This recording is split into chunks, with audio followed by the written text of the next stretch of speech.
Arm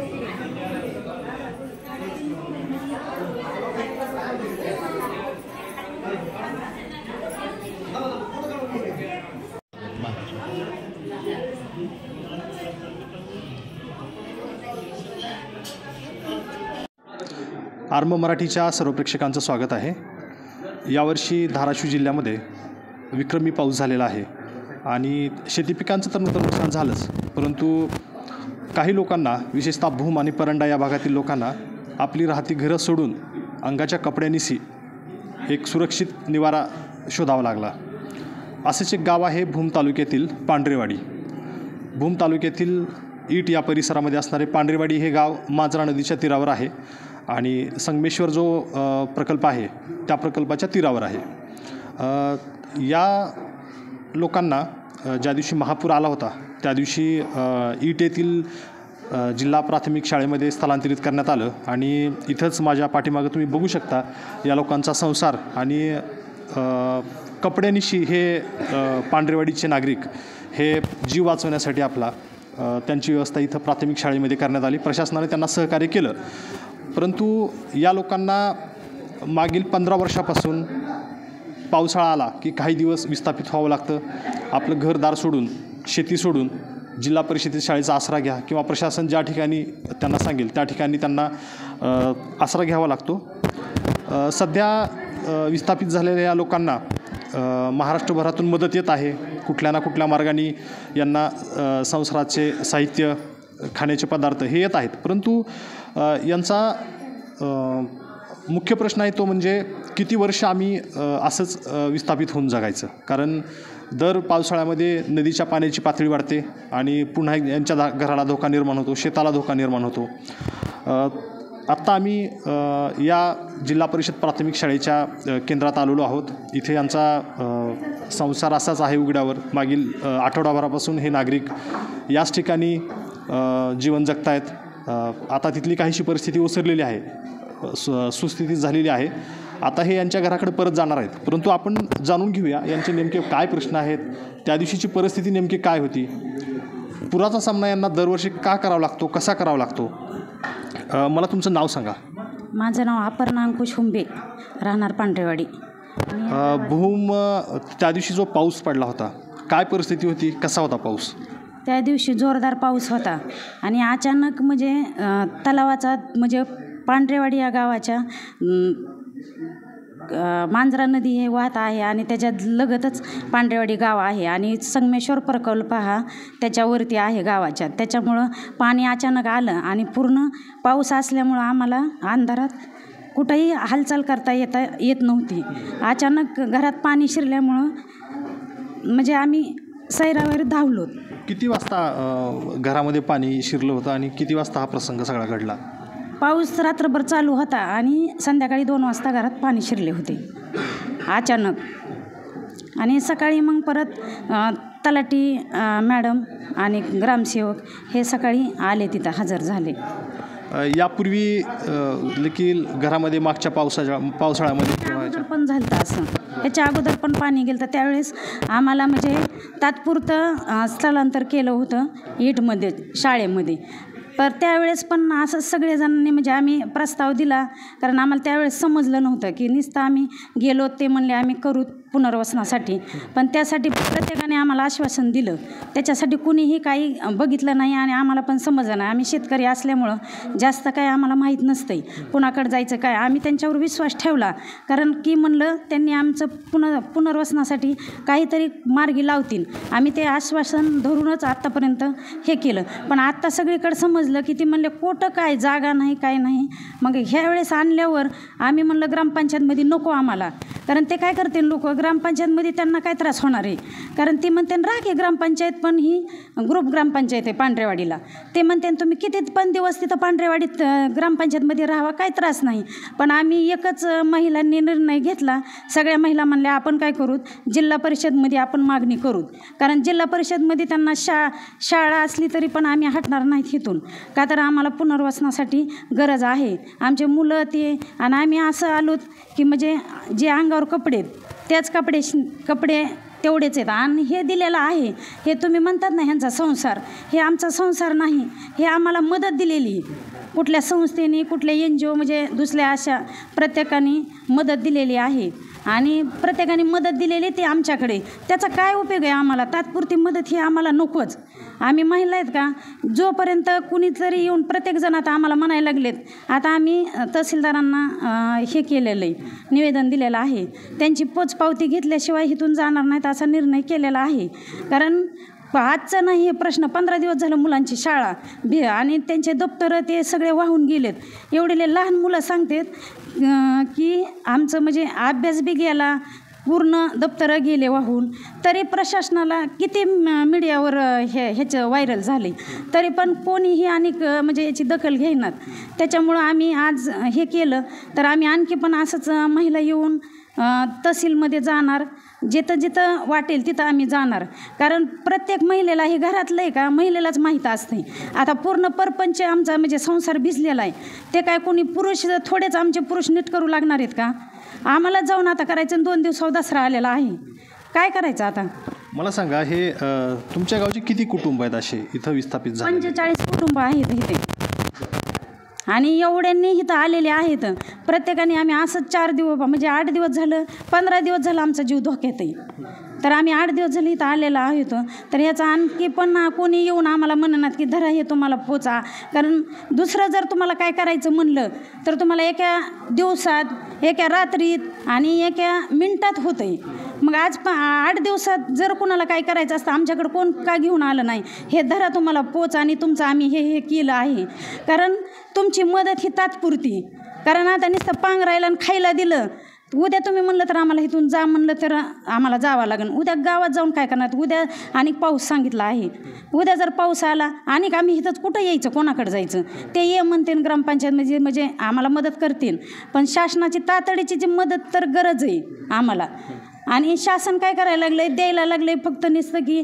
आणि आम्हाला पण सगळ्यांनी करायला लागलेत मलमपट्टीसारखं, प्रत्येकजण यायला लागलेत, आश्वासन देतात. पण आश्वासन देऊन आज कोणावर विश्वास तुमच्यावर कसा ठेवायचा? 15 वर्ष झालं विश्वास ठेवला, आता आमचा महिलांचा विश्वास नाही. आणि ह्यातली एकही महिला कुठं जाणार नाही. कारण म्हणतात जोपर्यंत आपल्याला कुठलाही न्याय मिळत नाही तोपर्यंत, कारण आम्हाला धोका आहे. तुम्ही मदत देता, आमच्या म्हणजे घर पडलं, आम्ही वाहून गेलो, तुम्ही आम्हाला, पण कुणाला देणार ते मदत? तुम्ही आत्ता तुम्हाला आम्हाला जागा देणं होईना. तुम्हाला 15 दिवस झालं म्हणजे आमची एवढी परिस्थिती, तुम्हाला 1 तासभर सुद्धा कुठं जर थांबायचं म्हणलं, पावसात भिजलं तर बघा कसं होतं आहे. 15 दिवस झालं आमच्या हाल इथं, तरी पण तुम्हाला मदत तुम्ही काय सांगतात? आणि मेल्यावर तुम्ही 5 लाख, 10 लाख, 50 लाख, कोटी रुपये देतात, पण ते माणूस येणार आहे का नंतर? त्याच्यामुळं शासनाला, प्रत्येकाला की असे कोणच म्हणजे आमच्यासमोर येईना की हे धरा तुम्हाला चला. आणि ह्या आता म्हणजे तातडीची तुम्हाला मदत तर देत होतच आम्ही. कारण आता 2 दिवसावर आले, आम्ही 8 दिवस झाले इथं राहिलोत. घरी जाऊन आम्हाला घरी पण जाऊ वाटत नाही. घरी जाऊन काय करायचं? सगळा परपंच भिजलेला आहे. दसरा सण अगदी 2 दिवसावर आलेला आहे आणि सर्वत्र शहरामध्ये दसऱ्याची खरेदी चालू असेल, दसऱ्याचा उत्सव सुरू होणार असेल, परंतु या लोकांचं घरच नाही राहिलं. सण साजरा कसा करायचा असा हा प्रश्न आहे. मावशी, किती दिवस झाले इथं आहेत? इथं आता 3-4 दिवस झाले इथंच आहेत आम्ही. मग इथं राहून तरी आता कुठलंच काय मिळ नाही आमचा. मग आता घरी जायचं तर काय करायचं, तर सगळं पाणीच आहे घरात, सगळं धान्य भिजलंय, भांडे वाहून गेलेत, सगळे जनावरं बिनवारं सगळं वाहून गेले, कुठलंच काय नाही. लेकरं घेऊन इथं बसलोत आम्ही. मग आता घरी जाऊन करायचं काय नेमकं? इथं राहिलो तर कोणचंच काय मिळ नाही. कुणी म्हणे ना की तुमचं आम्ही आंदोलन ही करतो, आम्ही तुम्हाला प्रस्ताव देतो, तुम्हाला जागा देतो. जरी सरकारी जागा असली तरी पण आम्हाला काय त्याचं घेणं देणं नाही. तुम्ही झाडं लावा, तिथं काही करा, तुम्हाला झाडाची किंमत आहे का माणसाची किंमत आहे ही तर तुम्ही जाणून घेतलं ते त्यात मान्य आहे आम्हाला. कुठलंच काय केलं नाही तर आम्हाला कोणचंच काय मान्य नाही. जेव्हा तुम्ही जागा दाखवून देता तेव्हा आम्ही ही शाळा सोडणार. आणि घरी जाऊन आम्हाला व्यवस्थाच नाही आमची जायासारखी आणि करायसारखी. सगळं काहीच म्हणजे असं नीटनीटकं राहिलं नाही आमचं. आता तुमचं काय शासनाला काय म्हणणं आहे तुमचं? शासनाला म्हणणं आहे आमचं की पुनर्वसन करा आणि आम्हाला जागा दाखवून द्या, तेव्हा आम्ही इथून जाणार. शासनाला आमचं फक्त हीच मागणी, आम्हाला काहीच नाही बाकीचं. रानातली लुस्कान देता, तुम्ही आम्हाला हातराय पांघरायला देता, ती देता, काही देता, खायला देता, पण आम्हाला त्याची पण गरज नाही काही. आम्हाला जी मुख्य आहे ती तुम्ही नाही दिल्यावर आम्हाला बाकीच्यांचं काय करायचं आहे? बाकीचं आम्हाला घेणं देणं नाही. तुम्ही या इथं आम्हाला की आमचं तेव्हा का तुमचं काम झालं आहे म्हणा, मग तिथून पुढं आम्ही आमच्या सुधारणाला लागू. मला सांगा, तुमच्याकडं आता कोणी लोकप्रतिनिधी आले का? सरकारी मदत घेऊन कोणी आलं का? प्रशासकीय पातळीवरून कोणी मदत केली का तुम्हाला? सरकारी मदत कुणी नाही दिलेली, फक्त अशी कुणी मोठे लोक आहेत त्यांनीच थोडासा किराणा माल, परत कपडे, हातरायचे पांघरायचे असं दिलेलं आहे. बाकी कुणी आमच्याकडं सरकारी आणि आलं नाही. आम्ही तुमचं पुनर्वसन करू असं कोण म्हणलेलं नाही. आमचे लहान लहान लेकरं ती आम्ही 8 दिवस झाला आता इथं राहतो. इथं शाळेत सोय केली, आमची जेवण बिवण दिलं तर, पण आमचं घर अख्खं पाण्यात गेलं आहे. तिथं सगळे कपडे, आमचं प्रपंच सगळं होऊन गेला आहे. त्याच्यामुळं आम्ही पुनर्वसनासाठी मागणी घालतो सरकारला. तेवढीच आम्हाला मागणी द्यावी, एवढी आमची इच्छा आहे. आम्हाला बाकी काही नको. बाबा या जरा पुढे. कसं पावसानं नुकसान झालेलं आहे? घरांचं तर नुकसान झालेलंच आहे तुमच्या, परंतु शेती पिकांचंही नुकसान झालं आहे, जनावरं दगावलेली आहेत. आता काय नेमकं तुमचं गावाचे प्रतिनिधी म्हणून तुमचं नेमकं काय म्हणणं आहे? आमचं म्हणणं एवढंच आहे, कारण सध्याची परिस्थिती पाहता 8 दिवस झालं. एक तर आमची इच्छा नव्हती आमचं गाव सोडायची. मेलो तरी चालन, जिवंत राहिलो तरी चालन आमच्याच गावामध्ये. कारण ही प्रत्येक वर्षी घडतं आहे हो. ही जी नेते मंडळी आहे तात्पुरती आम्हाला तिथून उचलणार, इथं आणून ठेवणार. पाऊस उघडला चला परत गावाकडे. त्यांनी आमची टिंगल चालवली आहे. ही लहान मुलाचा खेळ कसा असतो ती परिस्थिती चालवली शासनाने आमची. शासनाला माणसाची गरज नाही आहे, त्यांना आठवण होती फक्त मतदानापुरती. आज आमची अशी परिस्थिती आहे, ज्या टायमाला डॅम झाला त्या टायमालाच आमचं पुनर्वसन केलं असतं तर ही आज आमच्यावरती दिवस आले नसते. आज आम्ही मागतोत आम्हाला घराला जागा द्या, घराला जागा द्या. तुम्ही नाना पाटेकरचं पिक्चर पाहिलं असन, मला घर देते का कोणी, घर देते का कोणी. ती परिस्थिती आज आमची अशी आहे. बरं शासनाने जरी मदत दिली, मदत देऊन किती देणार? 1 लाख जरी मदत दिली किती दिवसाची आहे ती? आमच्या गावातील काही शेतकऱ्यांची अशी नुकसान झाली आहे ती नुकसान भरू शकत नाही आहे. पाण्यामुळे एवढी नुकसान झाली ती भरू शकत नाही आहे. जमीन वाहून गेलेले आहेत. आज शेतकऱ्याचं काय, सोयाबीनवरती निमा संसार असतो, त्याच्यानंतर ज्वारी गहू हरभरा त्याच्यावर असतो. ती निमा संसार आमचा वाहून गेला. आता तुम्ही जे बोलताय ना दसरा आणि दिवाळी, ती आमची पूर्ण पाण्यात गेली हो. दसरा आणि दिवाळी आमची पूर्ण पाण्यात गेलेली आहे. ह्या वर्षी आम्हाला दसरा नाही, दिवाळी नाही आहे. ही सरकार फक्त काय करायला लागले, टांगल करायला लागले. आज असं होतंय, उद्या तसं होतंय. ह्यांना रातोरात मुख्यमंत्री बदलता येतो, रातोरात मुख्यमंत्री शपथ घेता येते, आणि गोरगरिबासाठी ह्याचा कोणीच विचार करीत नाही आहे. कारण ते गरीब आहेत. आता आमच्याच जागेवरती एखादा आमदार खासदार कोणीच असता त्याला रातोरात त्याला बंगला बांधून दिला असता. पण गरिबाची कोण की इज्जत करते? कारण गरिबाची फक्त कधी गरज लागते मतदानापुरती. त्या टायमाला येणार, उचलून गाडीत टाकणार, मतदान घेणार, परत नेऊन सोडणार. ही अशी परिस्थिती आहे आमची. मग ह्याकडे कोणीच लक्ष द्याय नाही. तलाठी आले, तहसीलदार आले, तानाजी सावंत आले, आता भैया राहुल मोठे आमदार आले, सर्वजण येऊन भेटी देऊन जातात. पण आता ते बघ करूत मग आमचा जीव गेल्यानंतर करणार ते कधी करणार आहे? बरं दादा, मला एक सांगा, घरादारांचं तुमचं नुकसान झालेलंच आहे, शेताचंही नुकसान झालेलं आहे. शासनानं आता पहिल्या टप्प्यात काही मदत जाहीर केलेली आहे. त्या मदतीबद्दल काय वाटतं तुम्हाला? आता जी शासनाने या ठिकाणी मदत जाहीर केलेली ती मदत भरीव असली पाहिजे. कारण जवळजवळ 10 वर्षे असणारा शेतकरी मागं गेला आहे, आणि त्या प्रमाणात जर शेतकऱ्याला मदत सरकारने दिली तरच कुठंतरी, कारण शेतकऱ्याचा आजच्या परिस्थितीमध्ये कंबर मोडलेली, आणि त्याला जर कुठंतरी उभा राहायचं असेल तर त्याला किमान ते आता शासन किती देणार आहे माहीत नाही. पण या ठिकाणी मी या आरंभाच्या माध्यमातून शासन आणि प्रशासनाला या ठिकाणी मागणी करतो माझ्या गावकऱ्यांच्या वतीने की किमान 50,000 रुपये हेक्टरी तरी मदत या ठिकाणी शेतकऱ्याला करावी. आणि जे काय नुकसान झालेले त्यासाठी तातडीची मदत होणं गरजेचं आहे. कारण 2-5 रुपये खिशात असल्याशिवाय कुठलाच आर्थिक व्यवहार होऊ शकत नाही. त्याचबरोबर ज्यांनी काही इथून मागच्या, आता ह्या 2025ला जो पूर आला आहे तर सतत असणारी जी काही 8.5 वर्षापासून ही स्थिती या गावची आहे, तर त्यामध्ये असणारे जे काही नुकसान झाले आताचं 2-5 रुपये तर लागतेच असणाऱ्या प्रपंचासाठी. तर जी काही परिस्थिती आता ओढवली समजा या ठिकाणी असणाऱ्या माझ्या शेतकऱ्यावरती, या ठिकाणी भगिनीवरती, तर ती ओढवण्याचं एकमेव कारण म्हणजे संगमेश्वर मध्यम प्रकल्प. आणि हा मध्यम प्रकल्प याचा कायमस्वरूपी धोका आहेच, असणारच आहे. त्यासाठी शासन आणि प्रशासनाला या आरंभाच्या माध्यमातून मी या ठिकाणी विनंती करतो की त्यांनी आमचं असणारं पुनर्वसन हे कायमस्वरूपी करून द्यावं. असं थोडका मलमआटात असणाऱ्या भगिनींनी सांगितलं माझ्या महिलांनी गावातल्या की तात्पुरती मलमपट्टी न करता कायमस्वरूपी असणारा हा प्रश्न सुटावा, एवढीच या माध्यमातून असणाऱ्या प्रशासनाला या ठिकाणी मी विनंती करतो. शाळकरी मुली देखील त्यांच्या आईवडिलांसोबत या शाळेमध्ये स्थलांतरित झाल्या होत्या. बाळा कितवीला आहे तू? 8वी. बरं, मग कसा होता पूर त्या दिवशीचा? खूप मोठा होता, खूप भीती वाटत होती. आम्हाला शाळेत पण जाता येत नाही. 15-20 दिवस झाला आमची शाळा बुडली. गुडघ्या इतका चिखल आहे आणि पाणी आलं तर जाता पण येत नाही. आम्हाला शाळेची बस ना गावात येते आणि आम्ही वस्तीवर राहतो, तर नदीला पाणी आलं का गावात जाताच येत नाही. मग आता ते शाळेचं दप्तर, पुस्तकं, वह्या भिजल्या का? सगळ्या भिजल्या, वाहून गेलं सगळं. बरं. अभ्यास बुडला सगळा. आता मग आता वह्या पुस्तकं आता नवीन घ्यायचे. बाळा कितवीला आहे तू? 7वीला. बरं, आता शाळा बुडली का तुझी? हो,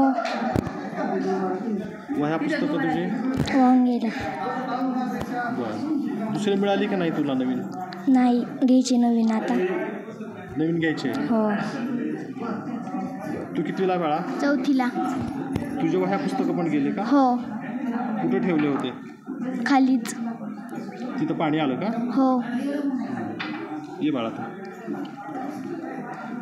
कितवीला आहे तू? 5वीला.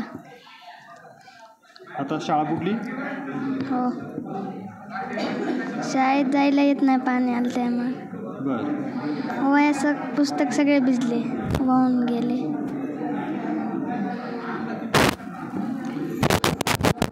हे शाळकरी मुलं आहेत. ज्या दिवशी पूर आला होता त्या दिवशी यांची वह्या पुस्तकं, शालेय साहित्य सगळं भिजून गेलेलं आहे आणि अंगातल्या कपड्यांनिशी हे त्यांच्या पालकासह ईट येथील जिल्हा परिषद प्राथमिक शाळेमध्ये दाखल झालेले आहेत. या गावच्या तलाठी मॅडम या इथं उपस्थित आहेत आणि प्रशासनानं यांना ज्या दिवशी पाऊस पडला त्या दिवशी इथं सुरक्षित ठिकाणी आणलं. त्यांना त्यांच्या पद्धतीनं जे काय मदत केलेली आहे आपण जाणून घेऊया की प्रशासन यांच्या कशा पद्धतीनं मदत करत आहे. या लोकांना 10-15 वर्षापासून पुराचा त्रास होतो असं यांचं म्हणणं आहे. यांना सुरक्षित तुम्ही आणलं, यांना कशा प्रकारची प्रशासनानं मदत केलेली आहे? प्रशासनानं आता सध्या त्यांना म्हणजे ज्यांच्या घरात पाणी गेलं होतं त्यांना तात्काळीची मदत जाहीर केलेली आहे आणि 1-2 दिवसात ती भेटून पण जाईल. मदत किती आहे त्यांना आता सध्या? आता सध्या 10,000 रुपये मदत आहे. अगोदर पूर्वी 5,000 होती, आता त्याच्यामध्ये 5,000 आणखी देणार आहेत आणि 10 किलो तांदूळ आणि 10 किलो गहू असं देणार आहेत. यांच्या पुनर्वसनाचा एक प्रश्न आहे, जे यांची मागणी आहे. त्यांचं निवेदन आम्ही आताच तहसीलला जमा केलेलं आहे आणि ते तुम्ही बघू शकता आणि आता बघू तरी पुढं काय होतं त्याचं ते. आम्ही तर आमच्या वतीनं पूर्ण सादर केलेलं आहे. आता यांच्या घरी कधी सोडलं जाईल? आता हे निवेदन घेतल्यानंतर जातो म्हणले आहेत. आता सध्या पुराचा धोका काहीच नाही आणि जरी अशी भविष्यात कधी अशी स्थिती निर्माण झाली तर आम्ही यांना आणखी सुरक्षित ठिकाणी घेऊन येऊ वापस. यांचा पुनर्वसनाचा प्रश्न गंभीर आहे. शासन दरबारी त्यांनी निवेदन दिलेलं आहे. दरवर्षी मागील 15 वर्षापासून दरवर्षी यांना पुराचं पाणी घरात आल्यानंतर विस्थापित व्हावं लागतं. अंगाच्या कपड्यांनिशी यांना बाहेर पडावं लागतं.